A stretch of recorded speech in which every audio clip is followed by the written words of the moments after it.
Voilà, mes amis de WhatsApp.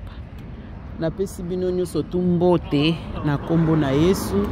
Ka ndenge tolobaka aimer, liker et partager. Et osala biso nyonso tout bien malamu mingi. Tozali akaka kotambola ngana bino elongo. Nasi bozo mona nazana balabala. Soki boyoki mwa ba makelele bo eskize nde kaka ezalaka. Toye lisusu topesi à tous mes amis de WhatsApp ya bino yangwana aimer, liker et partager et kosala biso bien makasi mingi bobo sanate na ko abonner pe na chaîne na biso na ye na ba voix, la voix qui éveille et qui libère la conscience congolaise, ba voix lisusu eye. Donc nazo tchela ngai na bino to landa to yo kanon makamunini la voix alobeli biso. Merci beaucoup. Bonjour très chers compatriotes. C'est votre frère La Voix qui éveille et qui libère la conscience congolaise. Le lundi le 8 samedi août 2025. Tu es tout seulement moqué ce qui se passe dans mon pays. Je pense que beaucoup de gens croient que moi je parle mal des pasteurs, mais j'éclaire seulement les choses. Auparavant c'était dit oui et amen. Pasteur, c'est une bêtise, dit oui et amen. Ce n'est pas les pasteurs qui ont le monopole. Il y a Makama Congo, il y a Monaloba qui va créer le ministère des religions. Peut contrôler les religions. Quand je parle des religions, donc musulmanes, chrétienne, bouddhisme, le blanc, on peut tout ces encore. Quelque chose qui n'est pas contrôlé, ça va déraper d'une manière naïveté. Makambo nazonoba, je suis blanche. Naza blanche, il y a PMT, Nazali blanche ou à Koufi, tu es la vérité. Même la Bible, au moni, les habitants il faut fondre la Bible, le Bible est l'argent. Mais les gens comment passer à Binuka dit oui, amen. Moi, si moi, dit oui, amen. Voilà ce qui se passe. Les gens ont commencé à déraper. Je me retourne sur Marcelo. Marcelo, tu crois vraiment que tu as le monopole d'intimider le peuple congolais?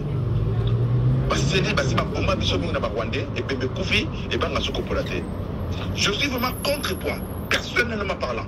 Et puis, dans le je serai ton ombre. Localisez le cola yo, Marcelo. Ok, il faut porter plainte pour la maman internationale, pour intimider maman internationale. Nous sommes des Congolais, on est derrière vous. Vous êtes un journaliste qui est en train de faire son travail. Balbenga dit comme d'information. Sur cette information, Marcelo, la certificat de c'est moi sur la diffamation, pourquoi sur la diffamation, pourquoi aux autres zizanines entre les familles? Voilà les hommes que vous croyez, ce sont des hommes de Dieu. Bible dit, j'ai chassé les démons à votre nom, je vous ai jamais connu.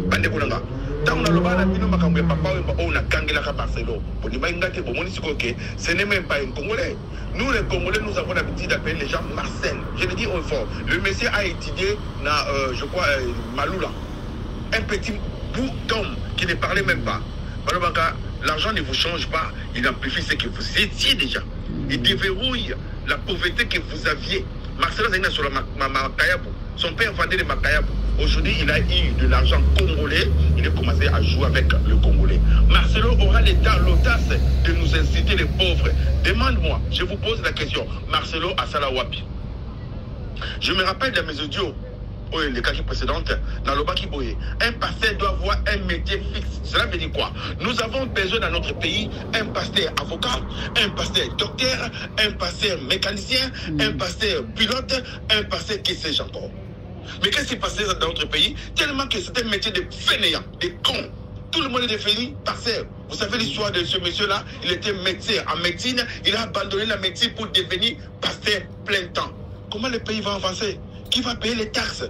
Beaucoup le Japon, ils allaient dans sous-sol monté. Sous-sol, là-bas, on a makala et pamba, on a bien une école.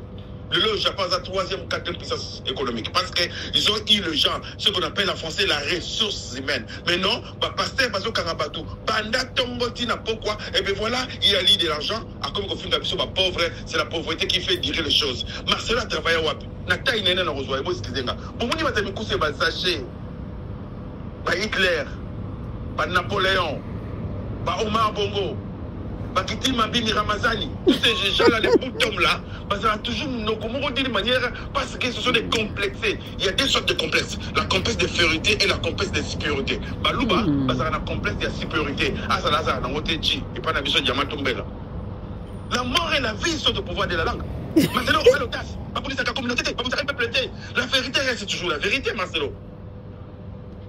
Eh, mes amis de WhatsApp, quand vous avez Sakabino, aimez, liker et partager. Hey, la voix. Bobo sanate na ko abonner na chaîne na biso ya mes amis de WhatsApp. Et kokute na bino eloko moko te. Et sengo papier bikite po okoma po o abonner na chaîne na biso. Eh, la voix apesi Marcelo Bakombo. Nayoka ki lisusu na chaîne moko pe susu balobi azaso ki 1m40. Awa sikoyo la voix a cité batu nyonso tu oya mikuse ba Hitler na kati, mais la voix bosa ni kombo moko nini mutu na biso oyo zache. Marcelo ye comme azoro yana makambo nzambe, il faut qu'on me mingi na côté ya Bible. Eza ya koinda ngala zocha na kaka bino boyoka. En tout cas, la voix lobelo komoko bien a lobi que je suis blanche. Et que ça la malamu mingi soki biso soto koma na esprit wana to komake je suis blanche, je suis blanche, je suis blanche. Et non blanche oh ya pembe, mais blanche ya Marcelo Tunasi ye alongoli kombo Tunasi biso kombo Tunasi ko si la biso na mono côté. To continuer na biso. Merci la voix. Jésus a Koufi. Jésus a Sekwi. 3 jours après. Parce qu'on a dit tombe na pour dire au quoi pour comme Inri. Roi des Juifs. Par contre, ma biso qui le que Jésus a Sekwi bako kangabiso pour le bakeba bébé. 2000 après, qui ne sait pas que Jésus a été ressuscité par son père. Qui ne sait pas que Jésus est à droite de son père. Mais la vérité finira toujours par triompher. Naïm sa bibliothèque de Marcelo, bako kangao pas. Tic tac, tic tac. Naïm sa bibliothèque de Marcelo, église de Kanga. Tic tac, tic tac. Comment le peuple congolais peut être borné jusqu'à ce niveau? L'église de réveil, tellement ça contrôlé, tellement comment contrôler l'État. Prévenez, comme on a dit pour le président, a nommé bateau l'église, il y a M. Diallo sur Diallo, n'a discours sans souci. Diallo. Parce que ils ont ça, parce qu'il y a un combo là, hier sur Bible, il y a un combo là, il y a un miracle, mais je ne l'ai jamais connu. Si c'est réellement si ces gens-là, ce sont les hommes de Dieu, j'assume mes propos, mes guerres a commencé, c'est parce que la Bible, il peut très bien. Vous avez la Bible, comment vous l'avez? Dieu est toujours derrière la parole de ses serviteurs pour l'accomplir. Cela veut tout ce que vous direz. Un homme de Dieu que j'appelais le nom d'Élie. Alors, si je suis vraiment un homme de Dieu, il faut que le faire 200. Moi, je quitte tout le monde. Yangwana. Je crois que je vais quitter moto na Kongwana. Batoni va pour makagwatine kata me moto, pour le fait de voir et que tu makaga mais pour guerre aussi là. Ce qu'il y a anguille sur roche, soit Dieu n'existe pas, soit les pasteurs sont des faux pasteurs. Mais je veux prendre la deuxième option. Dieu existe, ce sont des faux pasteurs et des cons pasteurs congolais qui nous dirigent mal. 99% des pasteurs congolais, par contre, Primakoudia. 99% des pasteurs congolais, par contre, Kabal. PD. Un jour au Congo, je pense que début 18, 19, 20 ou 22, j'avais dit une chose qui est réelle. Vous allez voir les églises de PD au Congo. Le lobo qui passe des fois. Le lobo qui passe pas. Nous t'avons intimidé, nous voulons seulement la vérité. Qui te sent piqué, c'est la mouche. Marcelo, ce qu'on a vraiment un homme de Dieu. Bible dit restez calme devant l'Éternel, il combattra pour vous. À moi la vengeance, à moi la rétribution. Tu passeras à la télé avec ta taille de Hitler en nous disant vous êtes des pauvres, vous avez, je m'en fous. Si quelqu'un a commencé à parler comme ça, cela veut dire la folie. Plus on rit, plus on devient fou. Je m'en fous parce que tu es fou. Tu as tué comment elle s'appelle, Blanche. Yaya, Makila Blanche Rolanda, Toroti Kayote Tinasuka. Ozana Moutou Oyo Kokiko intimidé. Mamou international, vous êtes un journaliste ou chroniqueur qui est en train de faire ton travail, tu es en train de faire ton travail. Yaya fait ça en bonne et due forme. Moutou intimidé à Zate. Et le Benango Moutou na Lingaravité, na Kombo Yachadari. On ne peut pas nous intimider, Marcelo. Au lieu qu'on est français, na Congo. au lieu na Congo, au teki makaya na Congo, kata sur tout à la haute. Oui, pourquoi tu as souki na mouké 2 cm de souki na yo? Parce que ça, sur le longueur 2 cm, vous avez rendez-vous na pikime. Pikime zaka 1,50 m. Yo sur comment 1,50 m, 52 ou 53 les souki na yo. Pas kata souki de mona. Aussi moi c'est qui toro boyo bomié. Zoba kile. C'est quoi ça, Yaya? Nous serons tes ombres, je dis bien, nous serons tes ombres, jusqu'à ce qu'est la vérité. Les ombres de la nuit, nous, là, nous mettons sur un défi, je suis un homme de défi. Donc, on a ce qui réellement, si, Marcelo, yo, Zarema, qu'il est en blanche, tic, tac, Marcelo, you beat down, dans le même bruit, au Rokita. Ce qu'on a dit, Marcelo, on a dit blanchité, église de Panzana, vous aurez, vous allez dit, au bandit, déjà, les Poma. Au moins, il y a un seul mot. Au moins, nous avons la tête à bouton, hein. Na répété oui. Marcelo, Tunasi. Au moins nous sommes là na butu, ce n'est que le commencement. Marcelo, Tunasi. Au moins nous sommes toka na butu, malgré tout ce climatiseur, ce n'est que le commencement. Au moins moi c'est na yo bali wana. Divorce, n'a pas si 2 ans. Je can voir au bien. Je n'ai jamais bêta poto. Je répète, je n'ai jamais bêta poto. Mon voix na moi c'est à 2 ans, on verra la suite. Je m'arrête là. Bande kolanga. Mutu wa bangate, tous ala wana pona ko support. Voilà. Na linka na bakisa mwa eloko moko ya mukie depuis ngai la voix na bandi ko yoka ba message nani pardon depuis na bandi ko sala ba émission ya la voix na chaîne na biso ya mes amis de WhatsApp.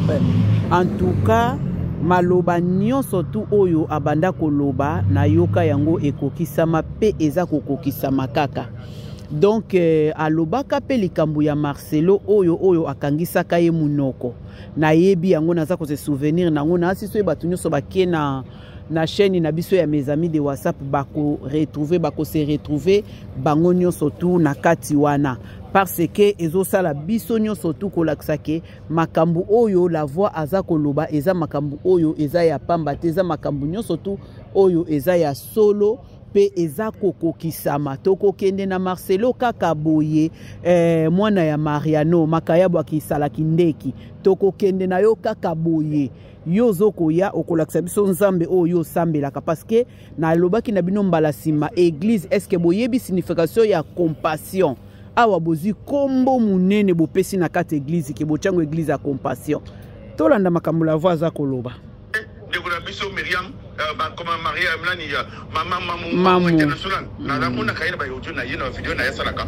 et bon ça n'engage qu'elle mais on te dit la vérité bato ba lo baté bo yokoli na mwasi bandeko bino basi ba maman à Londres ba chroniqueur ba maman Poto ba maman Paris ba maman partout ba tout ça la cagnotte ce qui s'agit de sangisa mbongo pour pas déterrer moi na mwasi wana to la vérité peuple congolais il est temps liwaya ya maman Blanche et Sipoté biso on a tué la femme congolaise on a mutilé la femme congolaise on a violé la femme congolaise on a décapité la femme congolaise. Qu'est-ce qui arriva 1001e la 1e là c'est maman Blanche Marcelo Pomier Tolobaté parce que Marcelo c'est le plus grand pasteur du Congo. Le plus grand pasteur du Congo c'est Dieu. Je vais te dire une chose Marcelo. L'orgueil précède la chute. L'humilité la gloire. Au soit kimba mon Congo, au côté quand on a Congo. Ce qu'on s'appelle nous ça ensemble solo Marcelo. On est ensemble comme moulay. Et Indio. Vous pouvez prendre tout mais la taille même ça va quitter aussi battre la commune je te défie. Na bengio, ça mélange na yo, na défie yo abak c'est la taille au total. C'est quoi ça? Si vous êtes que vous savez que vous êtes innocent, mais Marcelo, tais-toi, ferme ta bouche, restez calme, restez que le tenir combat pour toi. Yo sont les cas, je m'en fous, on va te faire foutre aussi c'est là. Parce que les gens ont toqué le moi là. Bible avec les sages étaient comme sages, avec les gens comme des fous, comme les Marcelo, nous allons tous être des fous afin que nous ramenions la vérité dans la famille des Kandolo. Et Makila Kandolo Bolandayo partout, Naïma comme les autres. Marcelo, au Liban, au Mondola, au Royoka sur la blanche. Ceux qui battent à Kabalouana, par cause qui ont ma blanche, Naï a ressuscité blanche. À côté de la vanda. Marcelo, toilette na yo, na blanche. Kosukula na yo, na blanche. Mutuka na yo. Vous serez le premier pasteur fou au Congo. Comment vous serez là? Toujours là, Marcelo Baboma, pasteur Baboma, Rwandais Baboma, tout va bomba, les policiers vont violer le peuple congolais, vont violer les femmes congolaises. Moi, si il y a Congolais, il y a valeur dans le Congo, à cause il y a moto pour protéger les athées. Les gens croyaient que sur une église, au coup de Kimia, la personne moi nous fallait raison. La église, c'est ça qui se passe avec le peuple congolais. Quittez les églises, vous êtes faire hiberner bino. Prévenez dans le ban bino. Bon, nous avons passé à Posta. La photo va aller avoir un munda. C'est un mensonge. Bon, ben, on va passer tout la photo. On va vendre la photo de mensonge. Quelque chose qui a commencé par mensonge. La fondation, le fondement, c'est le mensonge. Ça n'arrivera jamais. Oui, ben, que le combat de maman passi. N'allez pas la seule combat de la lignoté. Tika li balona. Et là, on est qui tika zati. Si quelqu'un t'aime pas, même si on t'aime le collier à fleuve, le collier à mer, le collier à océan, alors on va dégager poussière pour lignoter. On y se ça là, à rolingamoté. Ma solo savait que je vais utiliser la fille. On est à la télévision, on nous baquet, nous sommes des étrangers. On a complexé à ceux qui est moi Sinayo. Je suis fier d'être un Africain. Je suis fier d'avoir le cheveu Yarolingama. Je suis fier d'avoir ma famille noire. Voilà les problèmes avec vous.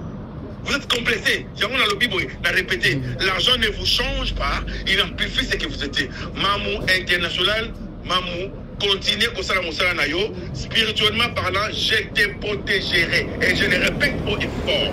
Mamou yoka bien. Na mona ko ba mi ma kama nzambe. Na ko peso verser beaucoup. On te aussi mo na molimo zate yoka bien. Je mets Zambé nanga en témoin. Na lo ba kama ratate. Bible de Isaïe, puisque tu connais mon nom, je te protégerai. Puisque tu m'aimes, je te délivrerai. Continuez comme ça, mon salaire, Zamba pour protéger, Nabudu, Torozala toujours là. Si vous avez 100 personnes, je serai la 101e personne qui va commencer à prier pour toi. Et tu vas gagner. Sikoyo, question nangai eza boye et pas ya ba mes amis de WhatsApp. Nazo lingana tuna pena yeba. Marcelo ye akokane la Blanche et akokane la Mamou pona nini donc elo kaka biso mamozo ko sala mamozo lo bakaka vérité yango te eza ba yeli dossier lokola lolenge biso to komi kolanda yango parce que to kondima te mutu akufa bongo yo oya ko sakana na famille ya batu. Ozo mona na kolinga yango te oye kosakana na famille ya batu, ozo finga famille ya batu, ozo critiquer famille ya batu, ozo respecter bango te, mwasi oyo boti na ye bana. Mama bana na yo, oya pesi yo bana kitoko ya modèle wana, yo ovandi po o critiquer ye, yo ovandi po na kokanga biloko ne depuis quand? Biso toza ba bantu. Toyebi ke mutu no so ya kufelaka mwasi to mobali, suka nango ifo bazwa ba biloko. Oyo eza ya famille wana swati ya mwasi swati ya mobali bakende nango mais sikoyo yo okangi biloko wana po osala na yango nini alors naza d'accord na maloba oyo la voix alobi esika no kotambola na Blanche olali na mbetu oyo yo wana kolala ezala sombi ya sika ezala oya kala Blanche atikaki bokolala na Blanche sika moko ti tokoyeba vérité eloko kaka mamwazo kosala ke toyeba vérité pesa biso vérité kaka poto comprendre sikoyo vérité ndezo soyo oleka o cracher sur ba peuple nyonso Marcelo babundaka na peuple te babundaka na peuple te babundaka na peuple te soki likambo ezali mieux vaut koleka koluka basali na nzambe babondela pona yo okita parce que oza trop orgueilleux donc oza vraiment orgueilleux makasi ya koleka kita senga pardon parce que obomi mwana batu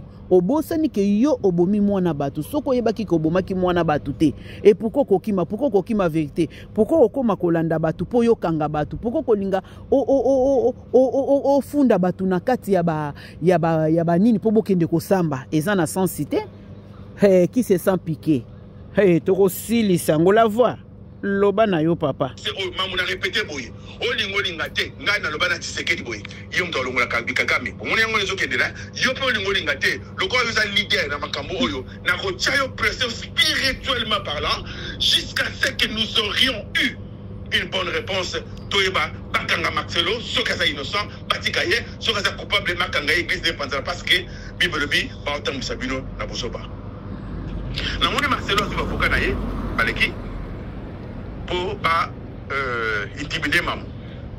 Maman moko avec na moi ni ba otambola. Maman a tenu moi d'ailleurs, moi a tenu maman plutôt. Maman pourquoi avocat ba lobaka boy sans raison. Maman m'a talié, elle est moi d'ailleurs, ma chérie. Vous savez pourquoi les avocats parlent sans raison? Dans la bataille, sur la robe, les passes. Pas le baramiki. Pas la passe, la robe, elle n'a pas porté patron. Mais moi, c'est sur la robe, dans le baramiki. Dans l'avocat, dans le prêtre. Dans la bataille, passer à un métier, dans la robe. Ce sont les gens qui parlent beaucoup. Ça même réfléchir. Pour le rentrer la fin de l'avocat, dans le bigala. Je pense qu'il y a ceux qui ont comme dit, il faut pas changer le coyo. Pour mon direct élève, l'avocat doit porter des robes. Alors, il faut commencer à parler comme des femmes. Même raisonner. Les femmes parlent, ils te posent question, tu étais où? Tu t'avais vu avec une femme. Quand tu veux parler, ne parle pas, je n'ai pas encore fini. Quand tu ne parles pas, tu diras, mais moi tu dis, je parle pas, tu ne me réponds pas. Mais attendez, c'est quoi ça? Marcelo, la position du nez pour dire. Waouh! La voix de Makambo, hein? Eh, mes amis de WhatsApp. La voix lobby, moi, na wana tuni maman na ye. Yango na yebisaka bino bozala na biki na papier po makambo la voix lobaka na yebite soki batu balandaka yango soki pe batu bayokaka. Soki vraiment batu bayokaka ndenga mipesa kaka kombo ye moko ke la voix qui éveille et qui libère la conscience congolaise bandeko. Eza motu ya makasi kombo wana. Ndenge ami pese la kombo. To salango sikoyo boy. Ndenge batuni. Po basi o nde balataka robe nde balobaka. Sikoyo na bariste na ba juge. Donc na ba sango na ba pasteur bakoma kolata soki batoji soki banini na bango wana. Donc bango so tout baza basi pour soko landi pe bien otalaka makambo basala kana ndenge ba raisonnaka. La voix lobi a critiqué na été mais au mona kaka ke au mona avocat ayebine ke mutu wana azana faux mais azolinga kaka bongisa makambo alamba ngo po ekoma bien. Il y a un sens, il y a un sensité. Et ça, la pression de la bouche pour dire le problème, la bouche qui parle beaucoup, et ça a un problème. Et ça, moi, c'est mon chaque jour, mon mobile n'est pas bunda. Ma maman, elle est solo. Ce que mon mobile a outil moussala, il faut pas bunda. Il faut pas l'oublier, bois. Ce que mon mobile a outil moussala, il faut pas bunda. Maman, on a les bagues mingi, à qui écouter papa d'ailleurs, pasteur. Papa, je ne comprends pas mon mari. Et chaque fois quand on vient du boulot, il faut tout bunda, à Betagaï. Je ne sais pas qu'est-ce qui se passe avec mon mari. Je ne sais pas, mouchini n'a plus qu'à cahier. Et là, on dit, papa t'a lié, après je vais venir chez vous à la maison. Il est venu, avant dit, mon bal a outi moussala, calamite, le feu. Il a flammé la catadako. Papa, nous, comme on a mis ça, papa. Papa, le bel remonte à son inandako. A peine moi, c'est chéri, Yaka, n'a compris pourquoi pour ce bunda. A 8 bouteilles à maï, à Simbiango, à Bondeliponango, à Bijoua Mayo, qui est dans l'andako.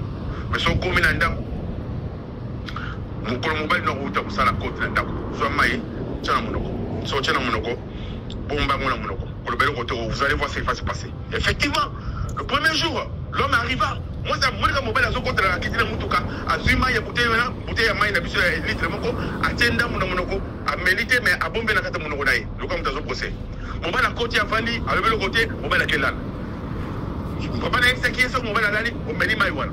Deuxième jour, troisième jour, quatrième jour, pendant une semaine, oh, Babunda pendant 3 ans, chaque jour Babunda. Qu'est-ce qui s'est passé? Moi, c'est mon mystique. Ah, je ne papa, je n'ai jamais vu ça. Vraiment, na mon nous tu as nani, na évité la bengo nganga, tu la bengo pour batoba. Pesa biso ba conseil marque na marque. Mon bail n'a pas eu mais ça m'a étonné. Yo, pesa la maille, oh yo bonde la qui pour nango. Papa, qu'est-ce qu'il y a? Pesa la maille, wana, na me la chaque jour. Pona, na luka qui me na liba nangai. Papa, tali abisa qui c'était.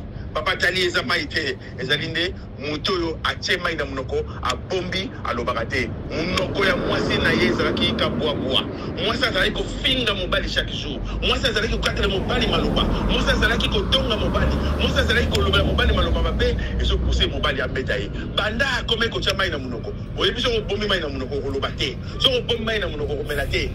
Voilà le résultat Marcelo. Balasima, si vous avez un problème, je te conseille de mettre de l'eau. Voilà. Comme les Français disent, il faut mettre de l'eau dans le vin pour équitablement manquer. Mais non, je m'en fous, tu t'en fous, tu t'en fous. Mais c'est comme on dit qu'on s'en foutait, on va te prendre en charge. Nous devons tous savoir qu'est-ce qui s'est passé dans la mort de notre sœur congolaise, Blanche Kandolo, pas Grèce, parce que tout Marcelo c'était insensé. Alors, les hommes, les femmes, vous devez faire attention avec les hommes courts. Je répète, les hommes, vous devez faire attention les femmes, vous devez faire attention à des hommes courts. Soraï Bizambete. Marcelo n'est pas de Dieu. Pour pas s'en complacer. On se le parlera pour me coucher. Si, hein. Si. Je suis désolé, mais qu'est-ce que je vous dis par là? Si réellement si vous êtes des Congolais, si réellement si Daniel Fenêtre n'est pas à Jérusalem, c'est la tout ce qui s'est passé à Jérusalem et ça qui concerné. C'est la raison pour laquelle Bomoni Mireille Kalala, maman internationale, a s'en chargé dans ma cambo. Dans mon relation, moi, je suis en Sud-Afrique, ils s'embriquent à Zambongo. Tous ces Zambongo, ils sont ensemble, tous Simba, tous les vérités, afin que ma cambo soit ma soutien. Mireille Kalala, maman internationale, que la force de notre Seigneur Jésus-Christ soit avec toi. Parce que ce qui va se faire derrière aujourd'hui et demain qui sera la tour. Marcelo Kadisi qui sera porté aux plaintes, nous allons faire. Yo, Marcelo, il y aura très bien. Mireille, c'est mon apoto. Dans ce côté, la Mireille était. Avant, dans le Sud-Af, il y a la différence quand tu voyages dans Poto, quand tu montes dans la Poto. Je répète, monter avant dans la Poto, monter avant dans le Sud-Af, monter avant dans le pays où ils ont développé. Et ça différent, il y a côté, au petit 6 mois aux Zongi. Et ça différent, il y a Poto, on va dire si une année aux Zongi. Puis sur la Poto, il y a bien des gens dans la Poto. Donc, Mireille, c'est mon apoto pour intimider. Tu ne peux pas intimider Mireille Kalala. Toi, vous avez de l'argent, mais nous avons seulement un Dieu. David Alobaki, je vais te combattre au nom de l'Éternel. Nous allons savoir qui sert qui. Moi, je te mets en défi et je défie ton Dieu là et que tu pries. Parce que si tu es un homme de Dieu, vous utilisez Dieu ou Dieu vous utilise. Marcelo, tu marches avec Dieu ou Dieu marche avec toi. Marcelo, vous aurez un zambé dans le corps, ton zambé sur le corps. Marcelo, autant que vous avez un ton zambé, Marcelo, oyebi nzambe ton zamba yebi pour mutayebi nzambe pour yeba ina misala la mort et la vie sont au pouvoir de la langue. Le koyo lingi guerre, to peso guerre on a plateau au sepeda. Bande kolongai, to simbana. Si il s'agit de sangisa mbongo, peuple congolais, voilà les temps. Pour moi dire que to saraki to gagner bitumba on a Côte d'Ivoire, n'a passé Makoso, de la qui sait que nous sommes des Congolais, on n'est pas des Congolais. À ce pardon, jusqu'à ce que Marcelo reçoive pardon. Donc on ramener Yénapa et je vous promets l'église de Marcelo de pardon parce que Dieu n'est pas là. Autour d'un bateau, nous solo ngai na solo na yebi masolo maman Olangi. Dans le bagage de prophétie de l'église de maman Olangi. Tamba kundaka maman papa Olangi. Vous savez ce qui s'est passé. Mais je m'arrête là. Ce qui Marcelo c'est innocent, ça me n'a pas battu. Mais ce qui azana makila blanche. Bande kolanga, vous ka voir au bien. La possibilité de ça. Marcelo va na libala wala. Je m'arrête là, c'était votre frère la fois qui éveille et qui libère la conscience congolaise. C'est pour notre pays. Président, na monyo sali souminade. Je m'arrête dans le bâtiment de mais ce qui veut dire que Dieu te bénisse, qu'il te protège aussi, qu'il bénisse les Congolais, qu'il te protège. Chose quoi, parce que comme ça, si on te trompe une fois, c'est la faute de la personne qui t'a trompé. Comme ça, on a sentimenté. Je m'arrête là, président. Que Dieu bénisse les Congolais qui protègent, c'est que c'était votre frère, la voix qui éveille et qui libère la conscience congolaise. Bon week-end à tous. Ouh, oh là là. En tout cas, mes amis de WhatsApp, Nasir Bissonio sont tout au yoki, Peto Landi, mais Nasir, moi, bah, voice, n'est peut-être que ça na 20 minutes, il combien, mais tu ko landela yango li sous bien, poto ye baso que ça na combien de minutes na katiwana. Quand ndenga na zoye bisabino, makambo nyoso tout la vaza koloba, nyoso ezana nzela. Toza wana na sima ya mamu pona ko soutenir ye pe biso tozaka na posa ya vérité ye Marcelo mwana Mariano makayabo akisala kindeki nani a critiquer nanu biso alobi que je m'en fous likolo ya fufu to boyi na biso te tondimi alobi na biso lisusu ke mutu ambongo ha soko za na mbongo na yo ba wumisaka ebembete do afingi na nubiso point nango susu ya misatu oyo kutunde esika esala kingai pasi oyo atiki nanu ba peuple oyo bazaba congolaise mais a parvenir ko kende na ye na na mwana oyo abotami na mboka mususu oyo kutu a contribuer ni ata na église wana lelo etelema ni ata na bâtiment moko na kati église wana po etelema mais a préféré akende abala na ye aye la bino na Kinshasa après yebisi bino ke ngana ye toza côté moko mais église pe comme baza bandimi oyo balandaka sans kotala babeteli ye pe maboko ale bandimi pe malienne ayawana abanda kokonza bino peuple congolais bola mukako Marcelo aza étranger yangwana lobi ke oui ye na ye baza ndenge moko pe likolo na yango akumiseli biso ye likambu ya suki complexe que vous êtes Marcelo oza vraiment complexe biso pe tozo zela yo soki oporte mamu plainte porter diaspora nyonso batu nyonso tu o bazo sa eloba émission porter biso plainte poto mona ke oza vraiment mobali ya solo poto confirmer que oza vraiment mutu ya solo et à la voix lobi boy la voix kangisaka yo munokoti alobi tais-toi et ferme ta bouche poka ka ba audio yango mususu nazaka na sali na efasaka yango na tika yango mingi na mes amis de WhatsApp il fallait qu'il nazala na yango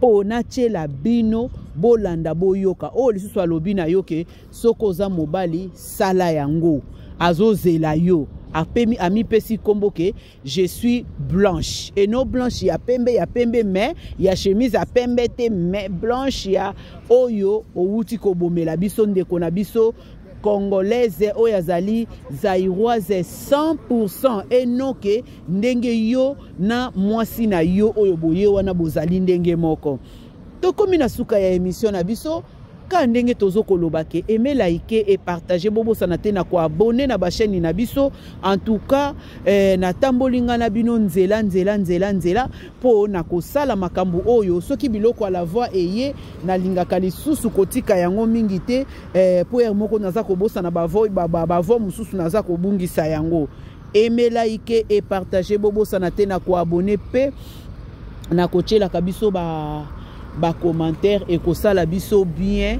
makasi mingi koleka ngai na bino tomonani lisusu à la prochaine la voix pe weekend kitoko la voix tozozela yo na yebite mukolonini oyo tokomona yo papa Noël Luzolo toza pe lisusu kozela yo ya biso o ya biso bandeko na biso nyoso tu yangwana merci beaucoup et à la prochaine bye bye